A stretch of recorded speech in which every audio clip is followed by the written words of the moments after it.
e shitjes pronës. Taksarama karburantit hiqet dhe në gjitha pikat e karburantit nuk do mund të shitet. Karburant me ndryshim çmimi plus minus 10% me pompat e vendeve për rreth, vendeve fqi. Maqedonisë, Kosovës, Malit të Zi.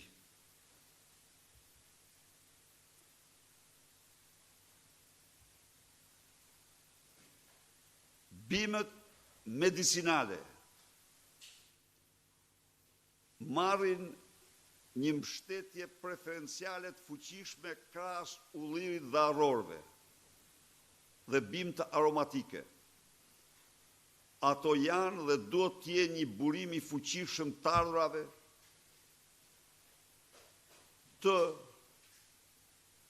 zonave ku ato rriten dhe nuk ka një vend tjetër të ketë biodiversitetin e Shqipërisë. Do ofrohen lehtësira logjistike dhe të llojeve tjera. Linja krediti dhe nxitje e fuqishme e barabartë me ullirin dhe arrorët, të cilët ngelen përparësi të pandryshueshme dhe të suksesit tonë.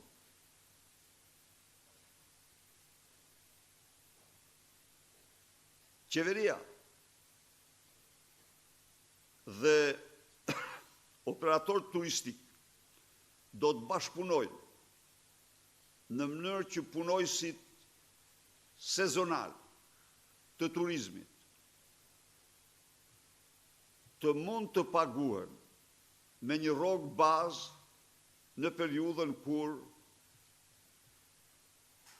në pikun e mungesës së turistëve, gjatë stinës që nuk ka turist, sepse ata dalin në qiell të hapur pa asnjë mbrojtje.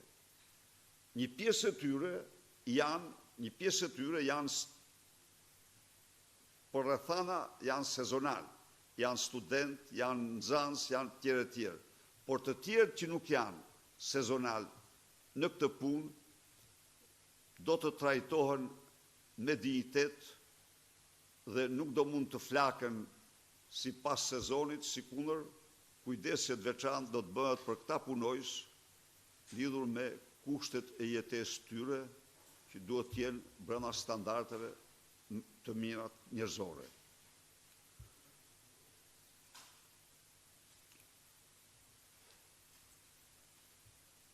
Ligji për investimet strategjike pëson ndryshim rrënjësor.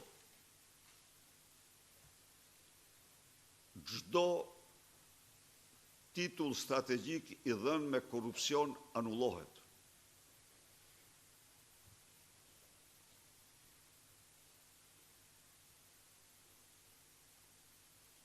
Çdo shqiptar që vjen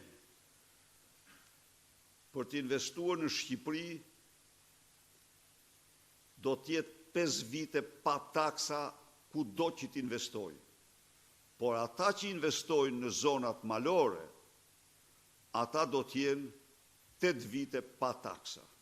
Siç ka qenë ligji që anulloi Edi Rama dhe që e rikthen tani, po e rikthen për grupet që i intereson atij.